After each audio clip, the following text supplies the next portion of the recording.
Bharatiya Janata party की सरकार बनाने का, परिवर्तन का मतदान। क्योंकि जिस तरह से प्रधानमंत्री जी और हमारे बाकी नेताओं की रैलियों को प्रतिसाद मिला है, रोड शो को प्रतिसाद मिला है, वो प्रतिसाद कल प्रथम चरण में बैलेट मशीन के अंदर बंद हो गया है। एक बहुत बड़ी आशंका यहां व्यक्त की जाती थी कि जन समर्थन तो है, मगर पोलिंग स्टेशन पर पहुंचेगा क्या? वो आशंका आज समाप्त हो गई है और मुझे विश्वास है कि दूसरे चरण में और उत्साह के साथ मतदान होगा। अब दूसरे चरण की भी मतदाताओं की जिम्मेदारी है कि यही परिवर्तन के दौर को वो आगे बढ़ाए। बहुत लंबे समय के बाद, जब कोई विपक्षी पार्टियां नहीं थी, हमारे देश की आजादी के बाद का वो दौर बात कर दीजिए, तो 5 तारीख के बाद अंग, बंग और कलिंग तीनों जगह भारतीय जनता पार्टी का शासन होगा, कमल का शासन होगा। और मैं मानता हूं ये निशानी हमारे पूर्वी भारत के लिए शुभांकर है। नरेंद्र मोदी जी ने 2014 में कहा था कि भारत की दोनों भुजाओं का, भारत माता की दोनों भुजाओं का सम विकास होना चाहिए।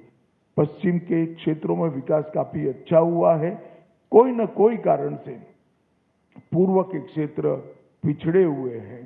पूरा नॉर्थ ईस्ट, बंगाल, बिहार, उड़ीसा, ये पूरा भारतीय जनता पार्टी का शासन आने के बाद ये जो शुरुआत मोदी जी ने करी है पूर्व के विकास की, पूर्वोदय की, इसकी भी गति तीव्रता के साथ बढ़ेगी। मित्रों, एक बंगाल की मुख्यमंत्री जी अफवाह फैला रही हैं कि बंगाल में अगर भाजपा का शासन आया तो बाहरी लोग शासन करेंगे। मैं दीदी को बताना चाहता हूं, दीदी बंगाल का अगला मुख्यमंत्री बंगाल में ही जन्म लेने वाला, बंगाली मीडियम में पढ़ा लिखा और बंगाली बोलने वाला होगा। इतना ही है कि आपका भतीजा नहीं होगा, वो भारतीय जनता पार्टी का कार्यकर्ता होगा। अगली सरकार बंगाल के ही भारतीय जनता पार्टी के कार्यकर्ता ने बनानी है।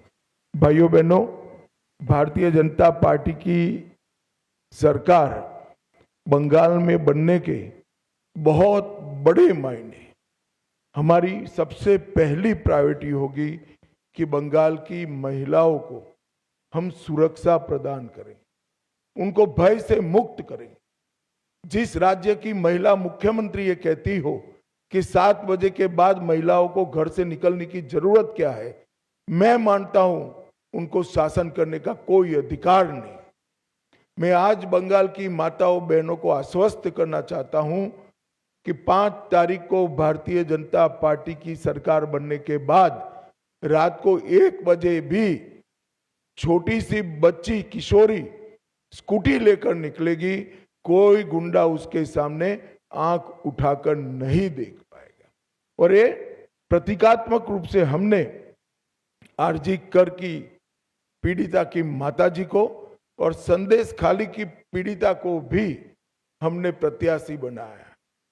जो बंगाल के टीएमसी के गुंडों की विक्टिम थी, वो असेंबली में बैठकर एक गुंडों के खिलाफ कठोर प्रशासन के नियम बनाने का काम करेगी। मुझे लगता है बहुत बड़ा परिवर्तन आने वाले दिनों में होने वाला है। और दीदी को महिला आरक्षण का विरोध करने का जवाब भी इस चुनाव में बंगाल की मातृशक्ति देगी, इसका मुझे पूरा विश्वास है। मित्रों, आज मैं बाकी सारे जो क्षेत्र बचे हैं उन लोगों को भी कहना चाहता हूं कि भारतीय जनता पार्टी की सरकार बनने के बाद व्यापारियों से कोई भतीजा टैक्स, भाईपो टैक्स नहीं लिया जाएगा। सिंडिकेट को हम समाप्त कर देंगे।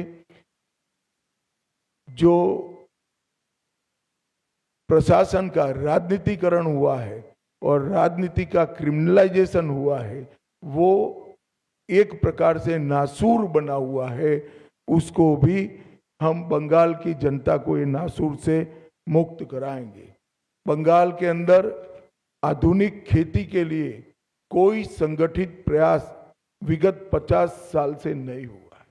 मां गंगा की कृपा जो कांप को ढोकर लाती है और पानी की उपलब्धता है, इसी के आधार पर यहाँ का किसान खेती करता है। आने वाले दिनों में हमने तय किया है कि किसान की खुशहाली के लिए यहाँ के सारे परंपरागत क्रॉप है, इसके बड़े रिसर्च सेंटर हम यहाँ पर बनाएंगे, चाहे आलू हो, चाहे धान हो, चाहे बंगाल की मालदा की मसूर आम हो, पान हो, इस सभी के लिए इसकी खेती को वैज्ञानिक तरीके से हम आगे बढ़ाएंगे। और एक भ्रष्टाचार प्रस्तापित इंस्टीट्यूशनलाइज करने का काम ममता बनर्जी ने किया है। 32 से ज्यादा घोटालों के माध्यम से 10,000 करोड़ से ज्यादा रुपयों का भ्रष्टाचार बंगाल में हुआ है। 10,000 करोड़ के। हमारी सरकार भ्रष्टाचार मुक्त पारदर्शी शासन तो देगी ही देगी, मगर जिन्होंने भ्रष्टाचार किया है इनके खिलाफ एक श्वेत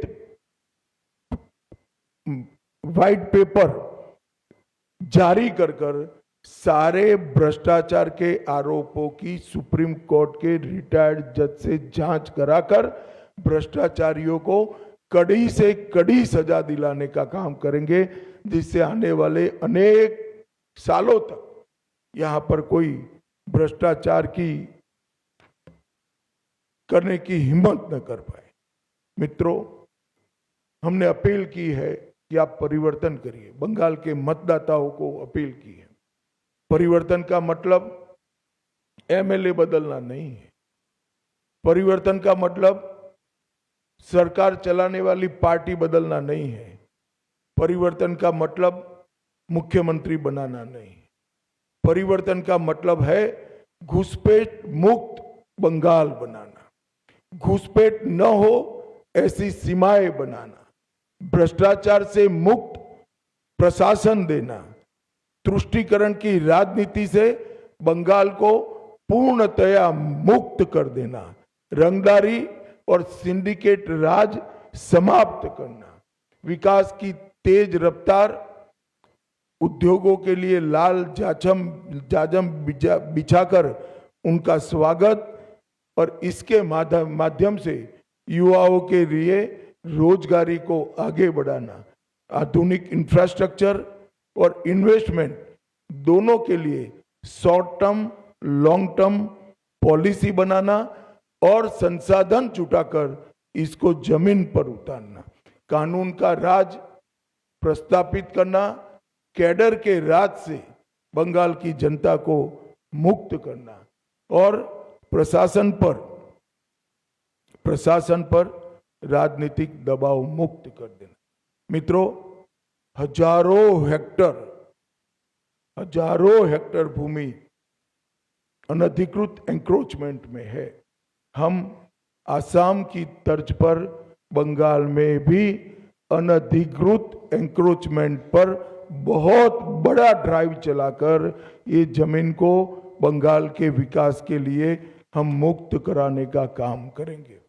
यहाँ पर धार्मिक उत्सवों पर हमले की जो परंपरा बनी है, हम सुनिश्चित करेंगे कि सभी प्रकार के धार्मिक उत्सव, चाहे रामनवमी हो, चाहे सरस्वती पूजा हो, चाहे दुर्गा विसर्जन हो, कोई इस पर हमला न कर पाए, वो सुनिश्चित करेंगे। अंत में मैं बंगाल की जनता को इतना ही कहना चाहता हूं, देश का एक बहुत बड़ा हिस्सा नरेंद्र मोदी जी के नेतृत्व में विकसित भारत की यात्रा में जुड़ चुका है। आपका प्यार, आपका उत्साह, आपका एक प्रकार का भरोसा, ये पूरे प्रचार अभियान में नरेंद्र मोदी जी के लिए सरफेस पर आकर दिखाई पड़ा है और मैं मानता हूं कि भरोसा वोट में कन्वर्ट होकर विजय भारतीय जनता पार्टी की कराएगा। मैं फिर से एक बार दूसरे चरण के सभी मतदाताओं को कहना चाहता हूं, भय मुक्त होकर मतदान करिए, अपनी इच्छा से मतदान करिए और मतदान में रेगिंग न हो, इसकी बहुत अच्छी व्यवस्था चुनाव आयोग ने की है। पुराने चुनाव भूल जाइए, आने वाले बंगाल के सुनहरे भविष्य के लिए हम मतदान करें और भारतीय जनता पार्टी की सरकार बनाएं। और फिर से एक बार अंत में पहले चरण के मतदाताओं का और इलेक्शन कमीशन की अगुवाई में जो सारा तंत्र है उसका बहुत बहुत अभिनंदन, धन्यवाद।